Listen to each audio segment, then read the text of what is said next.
예수 의지함이 심히 기쁜 일일세. 영생 허락 받았으니 의심하주 없도다. 예수 믿는 것은 받은 증거 많도다. 예수 귀한 예수 믿음 더욱 주소서. 구주 예수 의지함이 심히 기쁜 일일세. 주를 믿는 나의 마음 그의 피에 적시네. 예수 믿는 것은 받은 증거 많도다. 예수 귀한 예수 믿음 더욱 주소서. 구주 예수 의지하여 죄악 벗어버리네. 안위 받고 영생함을 주께 모두 얻었네. 예수 믿는 것은 받은 증거 많도다. 예수 귀한 예수 믿음 더욱 주소서. 구주 예수 의지하여 구원함을 얻었네. 영원 무궁지나도록 주여 함께 하소서. 예수 믿는 것은 받은 증거 많도다. 예수 귀한 예수 믿음 더욱 주소서.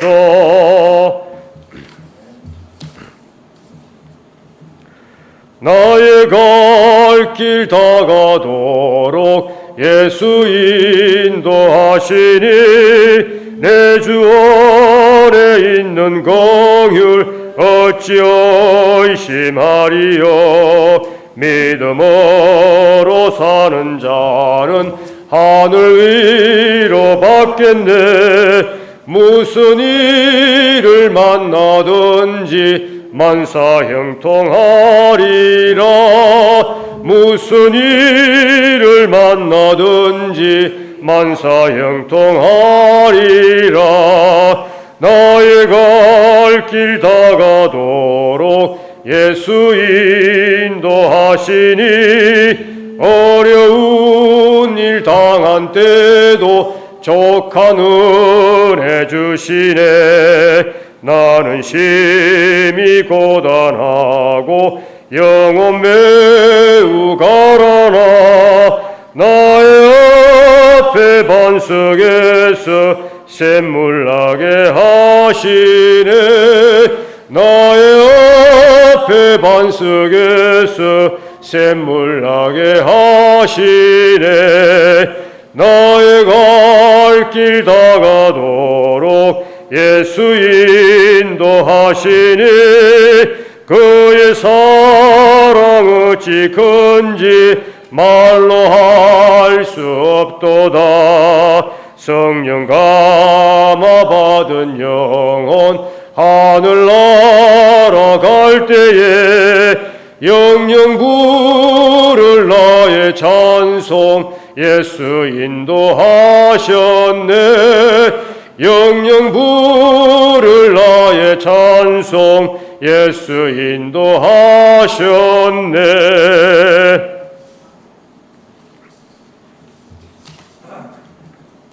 대산을 넘어 험곡에 가도 빛 가운데로 걸어가면 주께서 항상 지키시기로 약속한 말씀 변치 않네. 하늘의 영광 나의 맘속에 차고도 넘쳐 할렐루야를 힘차게 불러 영원히 주를 찬양하리. 캄캄한 밤에 다닐지라도 주께서 나의 길 되시고 나에게 밝은 빛이 되시니 길 잃어버릴 염려 없네. 하늘의 영광 나의 맘속에 차고도 넘쳐 할렐루야를 힘차게 불러 영원히 주를 찬양하리. 광명한 것빛 마음의 바다 찬란한 천국 바라보고 할렐루야를 힘차게 불러 날마다 빛에 걸어가리. 하늘의 영광 나의 맘속에 차고도 넘쳐 할렐루야를 힘차게 불러 영원히 주를 찬양하리.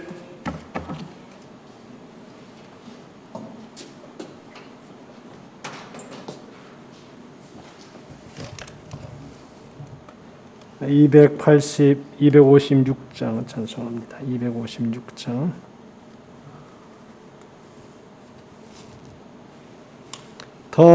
탕자처럼 방황할 때도 애타게 기다리는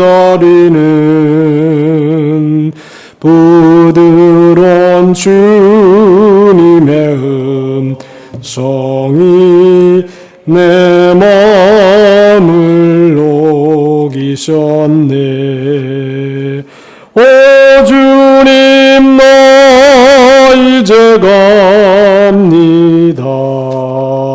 날 받아 주소서.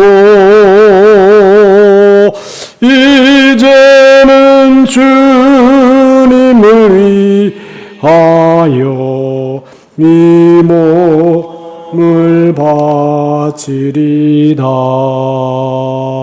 불순종한 요나와 같이도 방황하던 나에게 따뜻한 주님의 길이 내 맘을 잡으셨네. 오 주님, 나 이제 갑니다. 날 받아 주소서. 이제는 주님만 위하여 명바치리라. 음탕한 저고멜과 같이도 방황하던 나에게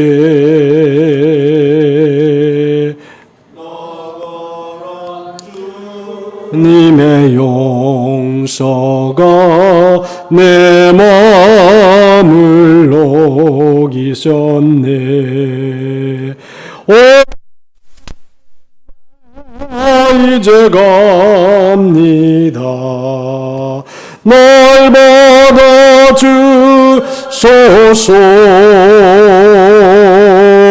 이제는 주님만 위하여 죽도록 충성하리. 지금 이 코로나는 목사님들이 다 한 가지로 얘기하는 게 뭐냐면 알곡과 쭉정이를 갈라내고 있다, 그렇게 얘기하고 있습니다. 그래서 지금 대형 교회들은 출석 인원이 반토막이 났답니다. 반이 쫙 잘라가지고 반은 나오고 반은 안 나온답니다. 저도 그런 생각이 들어요. 이게 하나님께서 코로나를 통해서 성도의 믿음을 시험하기도 하고 또 알곡과 쭉종이를 갈라내어서 이제 정리하는 작업이다. 맨 마지막에 주님이 오실 길을 준비하는 시간이 바로 이 코로나19 속에 들어있다. 그런 생각이 듭니다. 우리가 신앙생활을 끝까지 잘 정진해서 승리할 수 있도록, 또 우리나라의 대선도 하나님의 은혜 속에 좋은 믿음의 사람이 뽑힐 수 있도록, 우리의 신앙이 끝까지 굳건하게 잘 견딜 수 있도록 우리 합심으로 통성으로 한번 기도합니다. 은혜로우신 하나님 아버지 감사합니다. 주님이 오실 때가 점점 다가오고 있는데 우리로 하여금 깨어있게 도와주시고 하나님이 기뻐하는 귀한 트론을 이루어드리는 우리 모두가 되게 도와주시기를 바랍니다. 주님 오실 날이 점점 가까워오고 있사오니 깨어있게 도와주시고 은혜로 무장되게 도와주시고 성령으로 충만해서 주 앞에 영광 돌리는 삶을 살아가도록 인도해 주옵소서.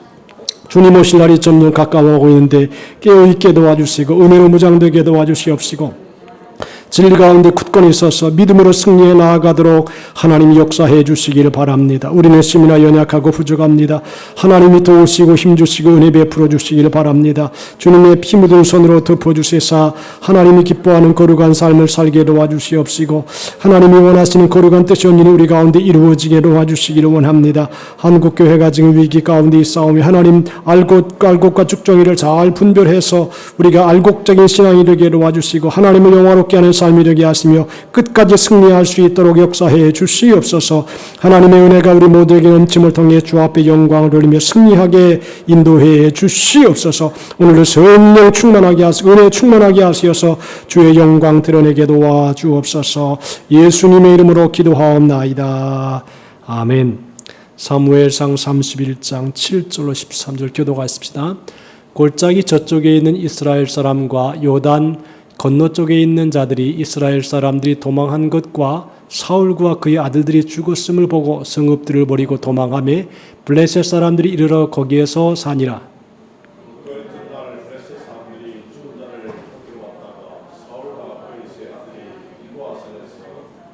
죽은 것을 보고 사울의 머리를 베고 그의 갑옷을 벗기고 자기들의 신당과 백성에게 알리기 위하여 그것을 블레셋 사람들의 땅 사방에 보내고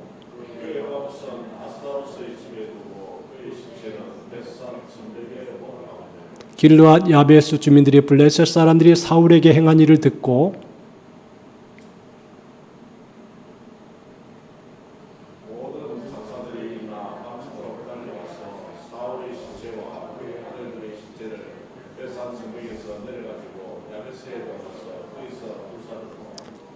그의 뼈를 가져다가 야베스 에셀나무 아래에 장사하고 7일 동안 금식하였더라는 말씀입니다. 권주수 권사님 특송해 주시죠. 예? 그냥이라도 해야지. 네. 자, 한번 기도합시다. 하나님 아버지 고맙습니다.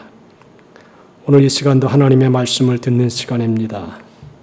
우리의 마음이 하나님의 마음에 합한 마음이 되게 하여 주시옵시고 잘 순종해서 하나님께 영광을 돌리게 도와주시기를 바랍니다. 이제 코로나19 시대를 맞아서 하나님의 교회도 알곡과 쭉종이가 갈라지는 그런 시대 속에 있습니다.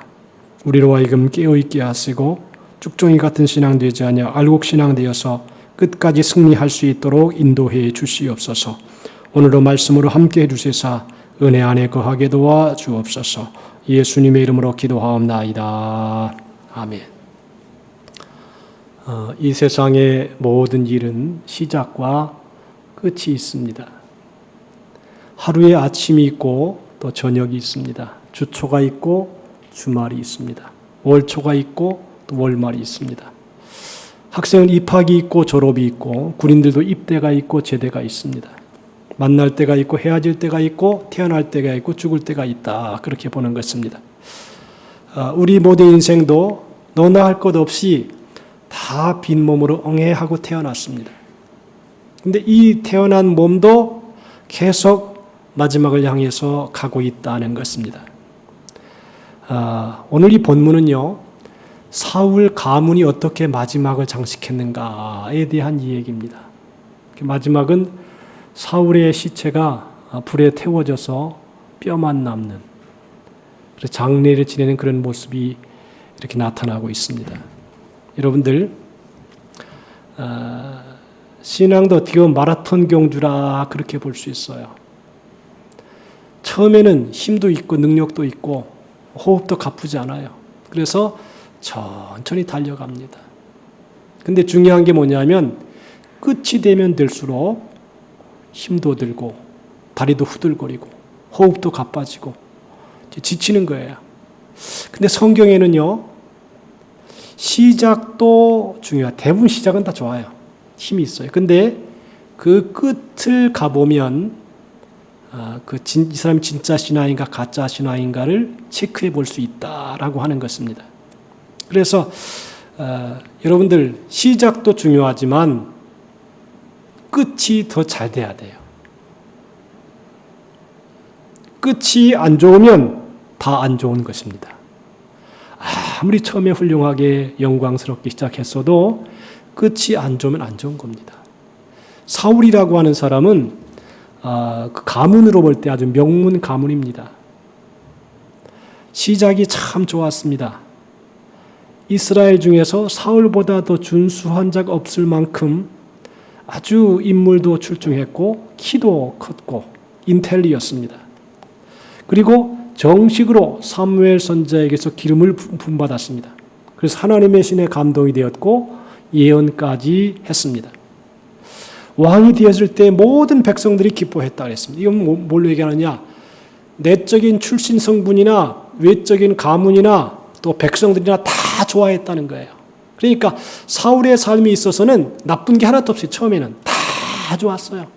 키도 크고 인물도 좋고 가문도 좋고 그리고 백성들도 다 좋아하고 얼마나 멋있습니까? 자, 이렇다고 해서 그 사람이 하나님의 택함을 받고 기름 부음 받았다고 해서 다 끝난 게 아니다 이 말이에요. 다 끝난 게 아니다. 역사의 마지막도 마찬가지죠. 역사의 마지막도 나는 지금 이제 예수님이 추수하기 직전에 한번 확 질병으로 친 것 같아요. 온 전 세계를 한번 탁 뒤집어 엎어요. 그리고 제일 타격받는 게 그냥 교회입니다. 교회는 모이기 싫어하니까, 모이면 안 되니까. 괜히 타격받는 것이 바로 교회다. 오늘 어제 신문에 보니까 대한민국에 있는 큰 교회들은 다 반토막이 났다. 그 참 의미 있는 얘기입니다. 자, 여러분들 시작이 좋다 그래서 끝도 좋다고 보장을 못합니다. 그렇죠? 처음에는 다 좋은 마음으로 시작하죠. 아주 복된 마음으로 합니다. 그런데 우리도 하나님의 택함을 받고 구원받은 백성이 되었다 그래서 완전하게 이루어지는 것은 아니다 이 말이에요. 그래서 예수님의 이름에 명예를 걸고 깨끗하게 살아야 되는데 구원받았다, 천국과 영생의 보장을 받았다는 것을 가지고는 안 된다는 것입니다. 자, 빌립보서 2장 12절에 보니까 이런 말씀이 있어요. 나의 사랑하는 자들아, 너희가 나 있을 때뿐 아니라 더욱 지금 나 없을 때도 항상 복종하여 두렵고 떨림으로 너희 구원을 이루라 그랬습니다. 참 이게 의미 있는 말이에요. 구원을 받았고 하나님의 자녀가 되었는데 항상 복종하여 두렵고 떨림으로 너희 구원을 이루라.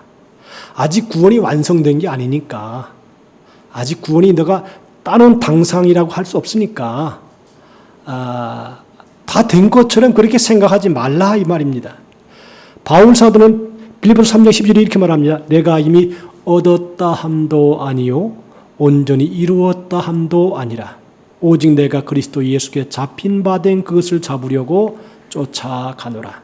형제들아, 나는 아직 내가 잡은 줄로 여기지 아니하고 오직 한 일, 즉 뒤에 있는 것은 잊어버리고 앞에 있는 것을 잡으려고 푯대를 향하여 그리스도 예수 안에서 하나님이 위에서 부르신 부름의 상을 위하여 쫓아가노라 그랬습니다. 이게 구원을 다 받았다, 이제 끝났다, 이게 아니라고 하는 것이에요. 계속 달려가야 되고, 그리고 사람이 잘못하면 과거에 잡힐 수가 있거든요. 과거에 잘한 것, 또 과거에 잘못한 것에 이렇게 탁 창념해서 거기에 잡힐 수가 있어요. 그럼 이 과거의 것 때문에 미래를 향해서 나가지 못하게 된다 이 말이죠. 여러분들, 흘러간 물은요 이미 지나간 거예요. 그게 좋은 것이었든 안 좋은 것이었든 이미 지나간 거예요. 그러니까 오늘은 새날이에요. 어제 건 다 잊어버려야 돼요. 옛날이 잘 됐든 못 됐든 좋았든 안 좋았든 이미 다 지나간 거예요. 사울이 옛날에는 좋았죠. 택함 받을 때 좋았죠. 백성들의 박수를 받을 때 좋았죠. 거기에 잡혀 있으면 안 된다 이 말입니다. 그래서 우리가 뒤의 것을 잊어버리고 그게 좋은 것이 되었든 안 좋은 것이 되었든 이미 그건 지나가는 거니까 자꾸만 과거에 잡히지 말고 앞의 것을 잡으려고 그리스도 예수 안에서 하나님이 위해서 부르신 부름의 상을 위하여 쫓아가노라 하는 것입니다. 여러분 신앙은요 이 정도면 됐다 그게 없어요. 섰다 하는 자여 넘어질까 조심하라. 언제 무슨 일이 날는지 우리는 알지 못합니다. 여러분 이 우리가 지금 백신을 맞으면 다 될 것처럼 생각했어요. 근데 또 오미크론이 또 발생했어요. 이후에 또 무엇이 날지 몰라요. 우리는 앞일을 전혀 몰라요. 그냥 하루하루 최선을 다하면서 살아가는 것입니다. 예수 믿는다 이제 끝이 아닙니다. 끊임없이 싸워야 될 문제들이 많이 있습니다. 프란시스 사비에르라고 하는 선교사가 있습니다. 본래 스페인 사람인데 포르투갈의 요한 3세 왕의 요청으로 그는 왕의 파송을 받아서 인도, 중국, 일본에까지 가서 선교를 했습니다. 동양 선교의 선구자라 하는 사람이 프란시스 사비에르입니다. 그가 선교지 현장에서 임종을 맞이합니다. 세상을 떠날 때 자기를 보내준 왕에게 중요한 편지를 씁니다. 유언 겸. 그 편지 내용 중에 이렇게 말하고 있습니다. 폐하께서는 어느 날인가 하나님 앞에 서야 할 시간이 있음을 잊지 마십시오. 곧 끝날의 결산을 위하여 겸손하게 살도록 힘쓰십시오. 주님 앞에 설 때 부끄러움이 없이 설 수 있도록 준비하며 오늘을 사시기 바랍니다. 이런 심각한 말을 마지막 말로 남겼습니다.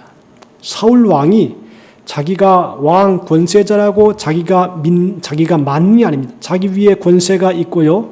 내가 나의 생을 사는 것 같아도 나를 지켜보는 자가 있고 내가 하나님 앞에 심판을 받아야 하는 것입니다. 그래서 여러분 우리가 아무리 잘 살고 좋아도 이 정도면 됐다.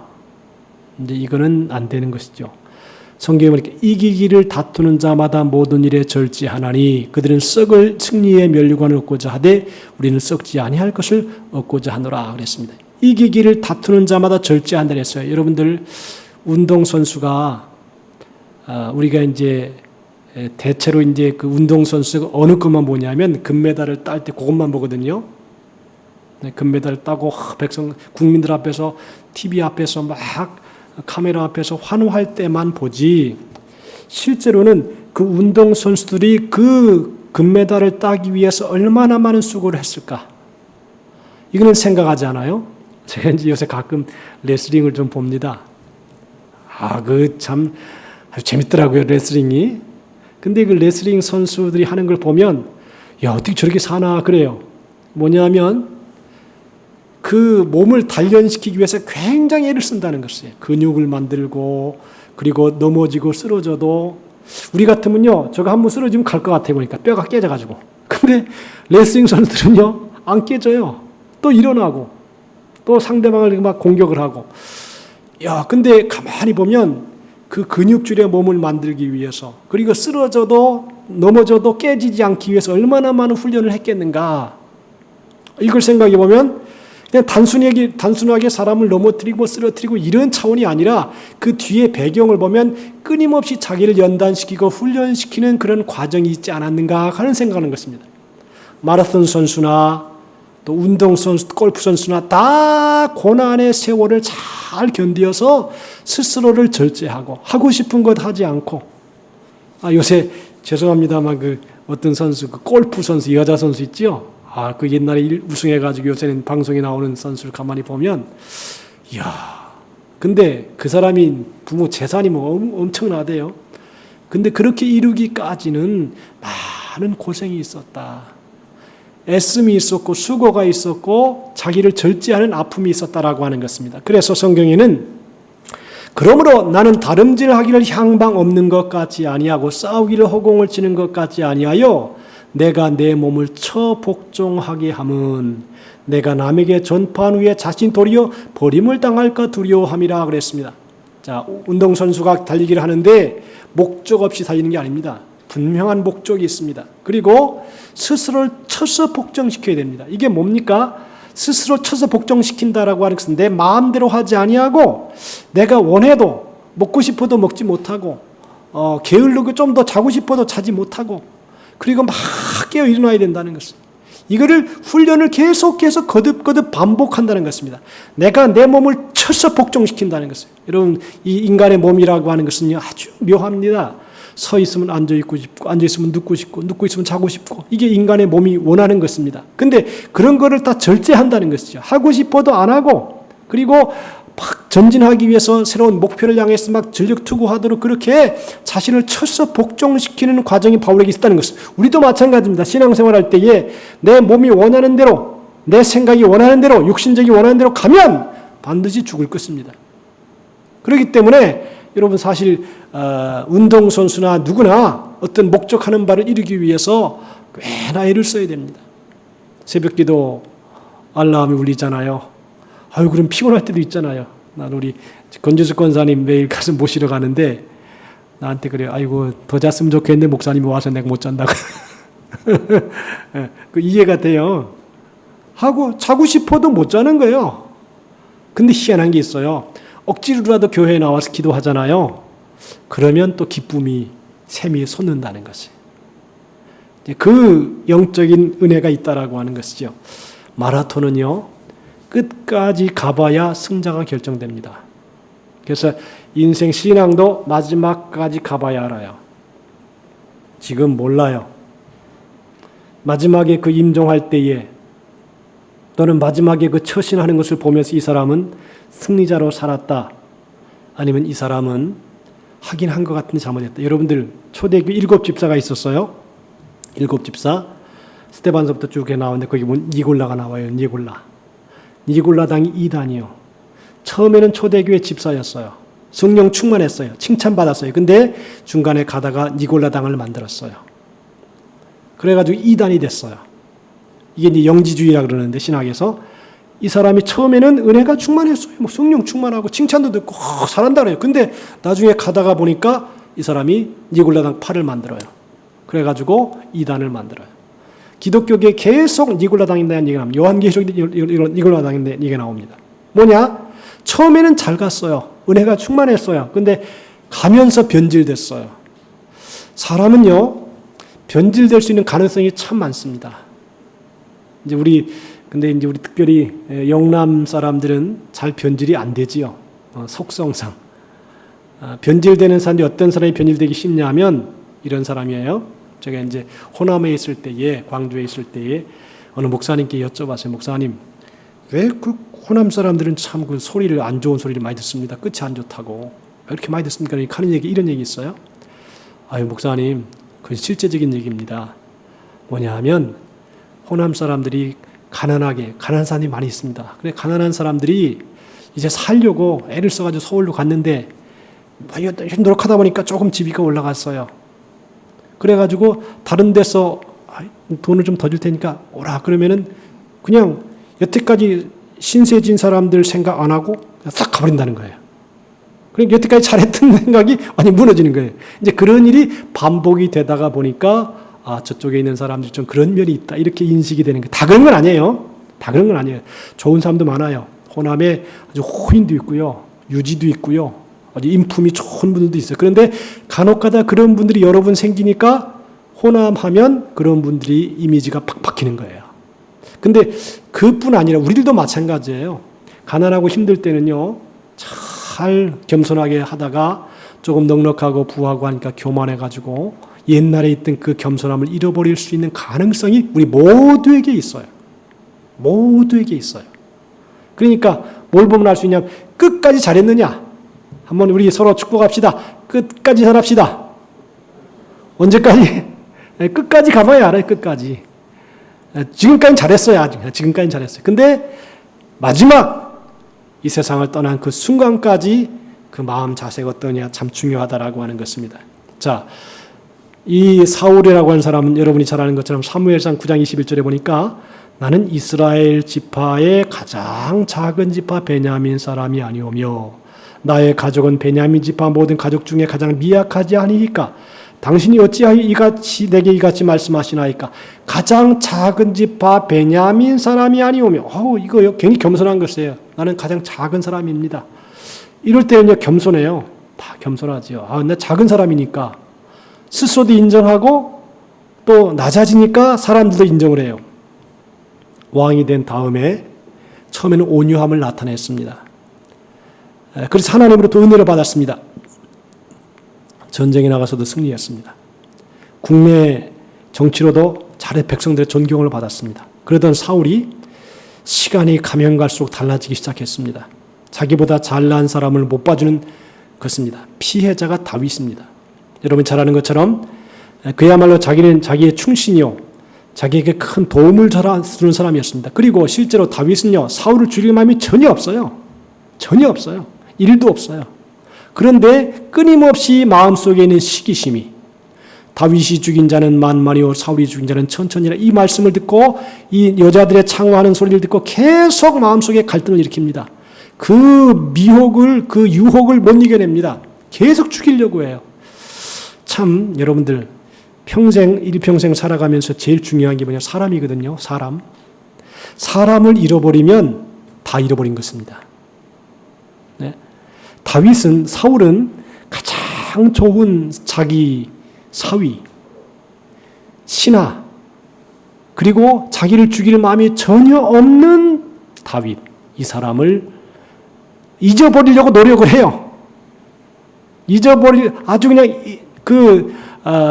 자기의 뇌리 속에서 그거를 그냥 잊어버리고 내 사람이다 이렇게 생각하고 그를 사랑해주고 축복해주면 될 텐데 계속 죽이려고 합니다. 진짜 칼을 들어 죽이려고 하죠. 우리의 마음속에도 만약에 다른 사람을 향해서 칼을 들어서 죽이려고 하잖아요. 그러면 사울이나 다를 바가 없어요. 사울은 죽이려고 하잖아요. 계속. 저는 이번에 이제 우리 이 인간 사회 속에서도 목사 사회 속에서도요. 왜 저러나. 왜 사람을 죽이려고 해나. 이해가 안 될 때가 있어요. 목사의 직분은 사람을 살리는 것이고 죽을 사람도 살려야 되는데 마음속에 그냥 그 감정의 고를 못 이겨가지고 계속 죽이려고 하는 그런 삶을 보면서 저 사람 진짜 사울의 길을 가고 있다 그런 생각이 드는 것입니다.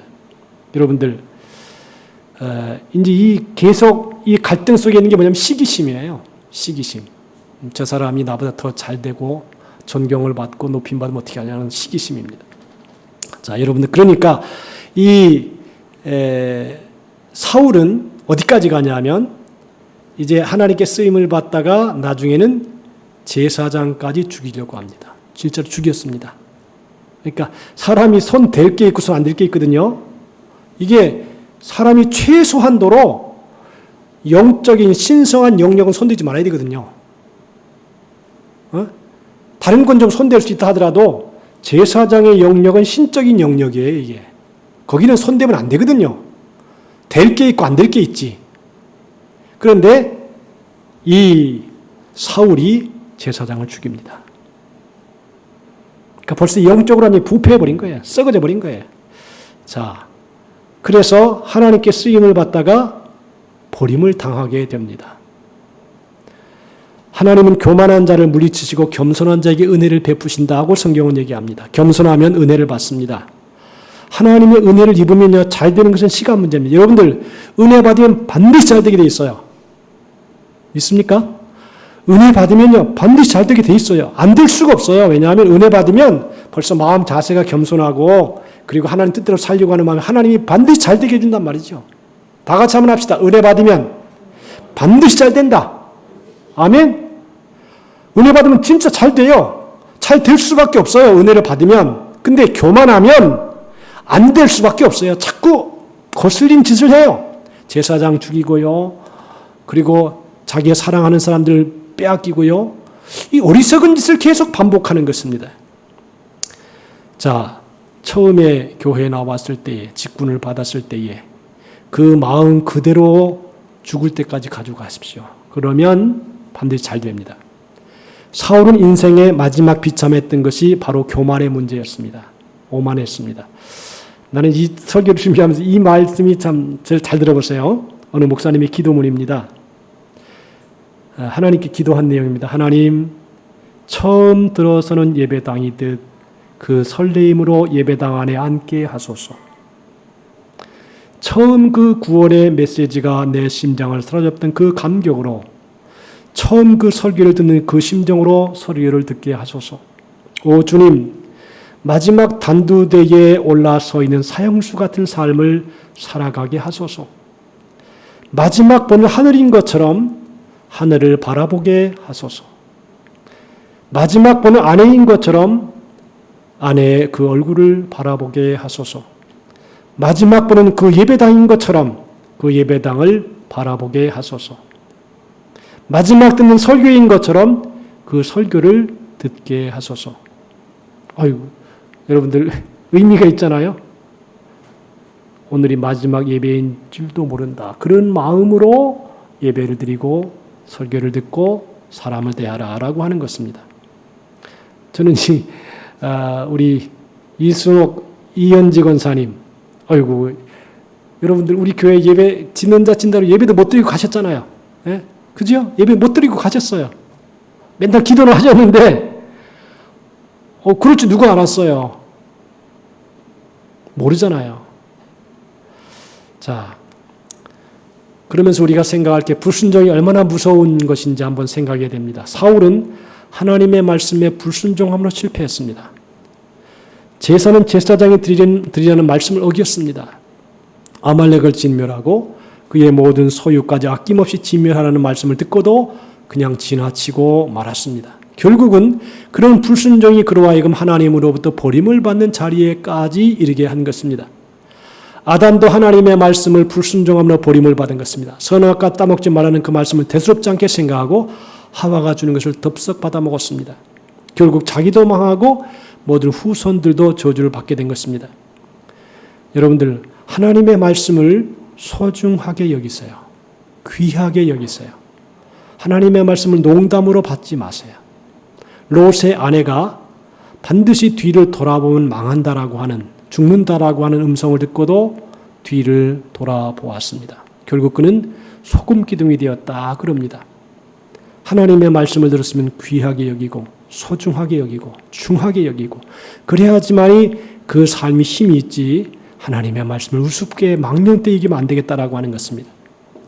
참 예배 신앙생활이라는 게요, 참 여러 가지 해야 되잖아요. 예배도 해야 되고 11조도 하라 그러고 주일 성수하라 그러고 여러 가지 많이 있잖아요. 신앙생활을 하는데 내 멋대로 신앙생활을 하면 하나님하고 좀 멀어지게 될 수 있습니다. 나중에는 돌이킬 수 없는 버림을 받는 자리에까지 떨어질 수 있을 수 있는 것입니다. 그러므로 하나님의 말씀이라면 무조건 순종하는 것이 좋다는 것입니다. 내 머리가 이해가 되든 손해가 되든 이익이 되든 하나님의 말씀이면 그대로 순종해야 된다는 것입니다. 저는 이제 그 요새 어떤 사건을 보면서 이런 생각을 해요. 하나님, 아주 똑똑한 사람들, 똑소리 나는 분들이 사람을 많이 잃어버린다. 너무 똑똑해가지고 할 말 다 하고, 따질 거 다 따지고 막 이러잖아요. 그 사람이 싫어해요. 싫어하더라고요. 그러니까 그냥 니만 그러냐? 나도 그렇다. 이래가지고 막 대립이 되니까 이게 뭐가 아무것도 안 되는 거예요. 그냥 내가 부족해서 그렇습니다. 제가 생각을 잘못해서 그렇습니다. 그렇게 딱 한마디만 하면 충분히 다 될 것임에도 불구하고 그냥 할 말 다 하고 그냥 속에 있는 얘기 다 해버리고 이러니까, 그래서 제 생각이 그래요. 똑똑해야 된다. 예? 어리숙한 것처럼 똑똑해야 된다. 너무 똑소리가 나면 사람들이 부담스러워해요. 그래서 목사님들도 가만히 보니까, 저 큰 교회를 목회하는 목사님들 보니까 똑똑하더라고요. 너무 똑똑한 척 안 하더라고요. 여기 이제 우리 저 해운대 순복음교회 정경철 목사님, 이 양반도 가만히 보면 똑똑해요. 똑똑하긴 한데 그렇게 똑똑한 척 안 해요. 그러니까 교회가 되는 거예요. 제가 또 섬기던 청주 순복음교회 권문진 목사님도 이 양반도 똑똑해. 아주 똑똑해요. 속에는 계산 다 해요. 다 알아요. 그런데 그렇게 똑똑한 척 하지 않아요. 그래서 내가 생각하기, 사람들이 똑 소리 나는 거 별로 좋아하지 않는다. 여러분 어때요? 제가 중학교 때 이제 저희 학교에서 1등을 하는 친구 있었어요. 지금 얼굴이 생각이 나는데 그 친구 보면요 따지기 잘해요. 이렇게 어떻고 이렇게 어떻고 저쩌고 막 따져. 누가 좋아해? 아무도 좋아하지 않아. 그냥 어리하게 넘어가면 돼. 네? 알았어. 넘어가야 좋아하지. 이거나 이렇건 저건 저렇건 막 따지고 왜 그러냐고 이렇게 하면서 막 밀어붙이면요 누구도 좋아하지 않아. 어떻게 보면 하나님의 교회는요 이 똑똑똑 소리 나는 사람보다도 죄송합니다 어리똑똑 그죠? 백지선이 어떻게 생각합니까? 그죠? 예. 직장도 그렇잖아요. 막 이제 새로 들어온 청년이 말이지 어쩌고 저쩌고 저기 뭐 글로 써듣고 였다가 막 이래가지고 막 따지고 이러면 누구도 안 좋아해. 요새 그런 일이 있었대요. 제가 목회자 보니까 법대를 나온 전도사님이 교회를 들어왔대요. 교회가 여러분 교회가 늘 좋은 교회, 풍성한 교회도 있지만 좀 힘들잖아요 대부분 다. 근데 목사님이 사례비를 못 준 거라. 근데 이 전도사님이 헛똑똑해가지고 글로서도 안 줬다고 저 법정에 가서 걸었대. 그러니까 이 목사님이 주긴 줬지. 근데 나가라 이거 이제 끝이라 이거. 세상을 사는 게 그렇게 이론적으로 딱딱딱 떨어지지 못하잖아요. 살아보면 이런 것이 부족할 때도 있고 저런 것이 부족할 때도 있고 그리고 어리하면 떡떡하면 넘어가고 이렇게 살아야지 서로 편안하게 살아갈 수가 있다라고 하는 것이죠. 자, 그리고 이스라엘 백성들이 광야에서 불순종하다가 원망 불평하다가 불뱀에 물려 죽었습니다. 원불교에 다니지 말아라. 원망 불평 교만하는 사람에게 가지 말아라. 원망 불평 교만 이게 원불교랍니다. 그런데 가지 말아라. 그리고 마지막으로 사울에게서 배워야 될 게 뭐냐면 회개의 기회를 잃지 말아야 된다는 것입니다. 여러분들 하나님이 우리에게요 기회를 주십니다. 회개할 기회도 주시고요. 또 하나님 앞에 반성할 기회도 주십니다. 그런데 이 사울이 월권을 해가지고 제사장만이 드리는 제사를 손수 드리는 잘못을 범했을 때도 사무엘에게 진정으로 사무엘이 회개했으면 됐을 겁니다. 그런데 끝까지 자기 행위를 합리화했습니다. 사무엘이 책망하며 물으니까 한마디도 자기가 잘못됐다는 말을 안 해요. 여러분들 여러 가지 문제가 있잖아요. 그러면 아이고 내 부족이었습니다. 이 말 한마디면 해결할 게 엄청 많아요. 그죠? 예? 아이고 내 생각이 짧았습니다. 요 말 한마디면요 모든 문제가 풀어져요. 근데 요 말 한마디 안 해. 끝까지 내가 잘했고 내가 바르고 내가 의롭고 옳다 그렇게 막 주장하다가 보니까 이 문제가 생기는 거예요. 그래서 교회 사람 잘하는 것은 다 같이 한번 따라합시다. 제가 부족합니다. 그 말 한마디만 하면요 다 풀어져요. 근데 그 말을 못해. 내가 뭐가 잘났는데 내가 못했는데 그러면서 막 따지고 막 달라들면 점점 문제는 커진다는 것입니다. 사무엘이 책망하며 물으니까 한마디도 자기가 잘못됐다는 말을 하지 않습니다. 또 아말렉 소유의 족속의 소유를 다 진멸하지 않을 것은 따지니까 잘못되고 회개하지 않고 여호와께 제사를 가장 좋은 것을 남겼다고 변명합니다. 자, 변명. 잘못했다 한마디 하면 되는데 이게 변명합니다. 이래서 됐다고요. 제일 좋은 것은 하나님께 드리려고 가져왔다고. 진멸하라면 진멸하지. 뭐 말이 맞나. 여러분 교회는요 순종의 단체예요. 순종의 단체예요. 회의하는 단체가 아니에요. 교회는 이렇게 하라 그러면 아멘하고 그냥 받아 나가는 거. 그게 신앙적인 방법이에요. 그래서 성경에 전에 너희를 인도한 자들에게 순종하고 복종하라. 그렇게 얘기하잖아요. 성경 말씀에. 이것저것 따지고 의논하고 언제까지 그렇게 합니까? 아무것도 못합니다. 그냥. 자, 블레셋 사람들이 쳐들어왔을 때였습니다. 그는 하나님께 진정한 회개를 하지 않았습니다. 그러다가 마지막 회개의 기회가 주어졌습니다. 전쟁에서 화살에 맞아 중상을 당했을 때입니다. 자, 여러분들 몸에 위기가 다가오면 대부분 다 회개하거든요. 몸에 병이 들거나 위기가 다가오면 이게 거의 끝이 왔구나. 그래서 돌이키고 회개하는 게 정상이에요. 그런데 회개하지 않습니다. 오히려 끝까지 고통의 때를 벗어나려고 어떻게 합니까? 자살을 시도합니다. 칼 위에다 자기가 엎어집니다. 끝까지 회개하기를 거부했습니다. 하나님은 이런 여러 번 기회를 주셨지만 그 기회를 전혀 살리지 않습니다. 그러니 어찌 하나님의 은혜를 입을 수가 있겠습니까? 결국은 비참하게 종말을 고할 수밖에 없었습니다. 하나님은요 그렇게 잔인한 분이 아니에요. 하나님의 속성 중에 한 분이 뭐냐면 오래 참으시는 거예요. 오래 참으시고. 근데 기회를 줍니다. 잘못해도. 근데 기회를 주었음에도 불구하고 기회를 잘 잡는 사람이 있고 안 잡는 사람이 있어요. 여러분들 예수님이 십자가에 돌아가실 때도요. 가만히 보세요. 그 세 강도가 있잖아요. 한 강도는 야, 너 하나님의 아들이냐? 너도 구원하고 나도 구원해라. 이거 반항적이잖아요. 또 한 강도는 그 강도를 꾸짖으면 예! 우리는 죄를 지어서 이 마땅한 죄의 대가를 받는 게 마땅하지만 저분은 아무 죄가 없다. 예수님, 당신의 나라에 임할 때 나를 생각해 주십시오. 그러잖아요. 그러니까 예수께서 내가 오늘 나와 함께 낙원에 있으리라. 그렇게 말씀했죠. 똑같은 십자가예요. 똑같은 시간이에요. 십자가에서 피 흘리는 것도 똑같아요. 그런데 어떤 사람은 구원을 받고 어떤 사람은 끝까지 죽음의 고통 속에 있게 되는 것을 봅니다. 자, 마지막은요, 자기가 책임져야 돼요. 끝까지 자기 의지로 책임을 져야 돼요. 그래서 멸망받을 것은 자신들의 책임입니다. 특별히 구원받은 하나님의 백성들이 멸망받은 것은 전적으로 자신의 책임입니다. 왜냐하면 하나님은 반드시 회개할 기회를 주시기 때문입니다. 사울 왕의 비참한 죽음은 하나님의 말씀을 거역한 죄가 출발이 되었습니다. 충신 다윗을 살해하려 했고 수십 명의 제사장들을 죽였습니다. 이게 여러분들 이 신성에 대한 것은요 손대는 게 아니에요. 내가 이제 내 설린상고 후배 어떤 친구가 지금 장로인데 나한테 한번 그래요. 이 의견이 안 맞으니까요. 목사님 멱살 잡고 내려왔대요. 되게 안 좋더라고 마음이. 야 나가라 나가. 예배자에서 나가는 게 낫지. 그 목사님 멱살 잡고 내려오면 네가 그 평생 편하겠나? 평생 가요 그게 평생 가. 아주 어리석은 방법이거든요. 신성에 대한 것은 그렇게 쉽게 취급하는 게 아니에요. 차라리 그 자리에서 그냥 나가버려라.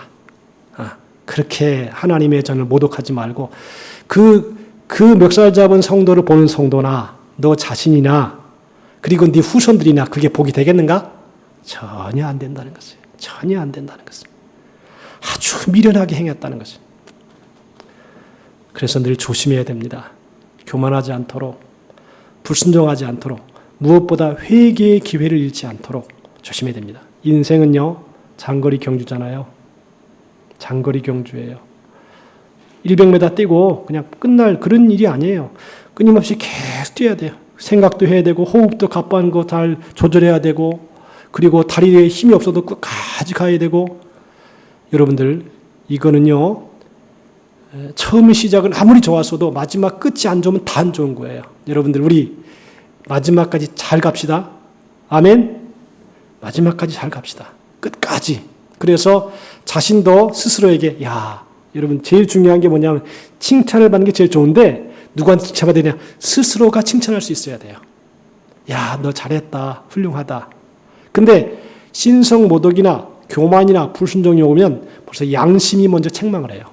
너 잘못했어야. 그렇게 하면 안 돼. 누가? 다른 사람이 책망하는 것보다 양심이 책망을 해요. 그래서 우리 모두가 끝에 가서 웃을 수 있는 사람. 끝에 가서 웃을 수 있는 사람이 제일 훌륭한 사람이에요. 그러니까 아직은 게임은 끝난 게 아니에요. 끝까지 가야 돼요. 그리고 신앙생활도 지금 현재는 중간 상태예요. 아직 남았어요. 끝까지 가야 돼요. 그래서 우리 모두가 하나님이 보시기에도 참 잘했다고 칭찬을 하고 사람 보기에도 칭찬을 하고 스스로 양심에게도 너 참 잘했다 그렇게 칭찬을 받을 수 있는 우리 모두가 다 되시기를 바랍니다. 그리고 제일 중요한 게 있어요. 무슨 일을 할 때에 내 마음속에 진정한 사랑이 있는가. 사랑이 없이 하는 행동은요 아무것도 아니에요. 그죠? 성경대로 사랑이 없이 행하는 것은 아무것도 아니에요. 내 속에 진정한 사랑이 있는가. 이것을 체크하면서 남은 평생을 사랑으로 행하는 우리 모두가 다 되시기를 주님의 이름으로 축복합니다. 기도합시다. 하나님 아버지 감사합니다. 오늘도 우리가 주님의 말씀을 받았습니다. 말씀대로 살아가게 하시고 진리 가운데 행하게 하시고 마지막까지 좋은 열매를 맺는 생애가 되게 해 주시옵소서. 그래서 하나님께도 영광을 돌리고 사람들에게도 칭찬을 받으며 특별히 양심이 스스로에게도 칭찬할 수 있는 삶이 되게 해 주옵소서. 예수님의 이름으로 기도하옵나이다. 아멘. 560장 다 같이 찬송하도록 하겠습니다.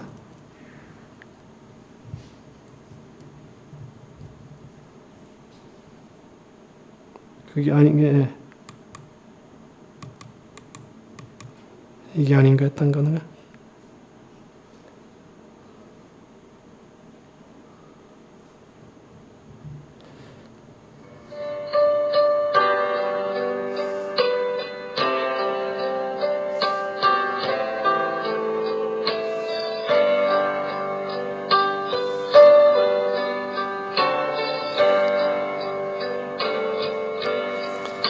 주님여 이 손을 꼭 잡고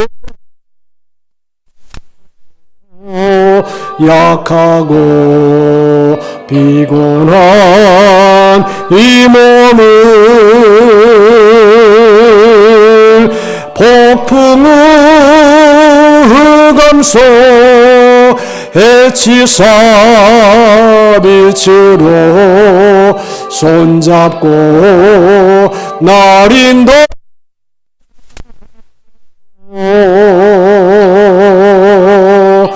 인생이 힘들고 고난이 겹칠 때 주님여 날 도와 주소서 외치는 이 소리 귀 기울이시사 손잡고 날인도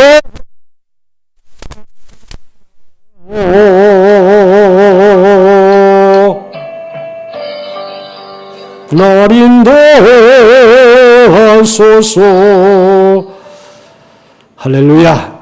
다 같이 한번 합심으로 한 10분 동안 통성으로 기도합시다. 우리의 자신이 끝까지 승리할 수 있도록, 또 하나님의 교회가 든든히 성장하도록, 알고 그로서의 끝까지 믿음의 자세를 견지할 수 있도록, 이 나라의 민족의 평화를 위하여 좋은 대통령을 우리 합심으로 주의 창하고 통성으로 하나님께 기도 올립니다. 주여, 하나님의 은혜를 감사합니다. 오늘도 주님의 말씀을 우리가 받았사오니 말씀대로 행하게 도와주시옵시고 성령님의 감동으로 충만하게 도와주옵소서. 오 하나님, 우리 아버지 믿음으로 전진하게 도와주시옵시고 주님의 영광 나타나게 하시며 성령님의 감화와 감동으로 충만하게 도와주시기를 바랍니다. 오 하나님, 우리 아버지 예수의 피로 우리를 덮어주시옵소서.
할렐루야.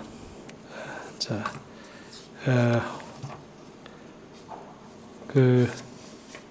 이제 주보는 광고는 여기 다 돼 있으니까 여러분들 참조하시고, 특별히 이제 코로나 때문에 오늘 제가 통계를 보니까 부산에서 12,000명이요. 12,000명. 그러니까 안 걸리는 게 이상한 것처럼 그렇게 됐습니다. 좀 조심조심 하시고. 근데 중요한 게 뭐냐면 한 번 걸리면 옆에 사람까지 이제 피해를 주니까 우리 집에 만약에 걸리잖아요. 그러면 우리 현이가 학교 가서 수업을 못 해요. 그 정도가 되니까 늘 몸 조심하시고 하여튼 그래서 잘 건강하게 생활하실 수 있도록 그렇게 해주시기 바랍니다.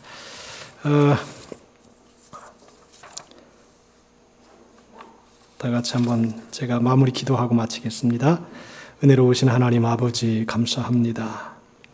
오늘도 우리가 하나님 앞에 나와 예배할 수 있는 특권을 주시고 주의 은혜 안에 거하게 도와주시니 감사합니다. 성령님 함께 해주시고 마지막까지 하나님의 은혜 속에 끝까지 잘해서 하나님과 사람과 양심 앞에 잘했다고 칭찬받는 삶이 되게 하여 주시옵소서.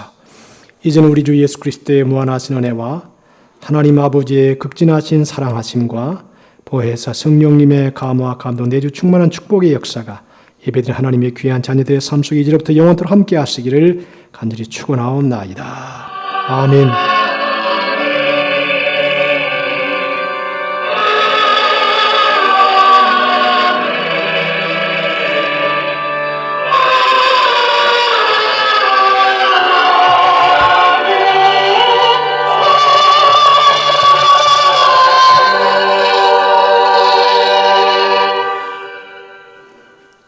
이상으로 예배를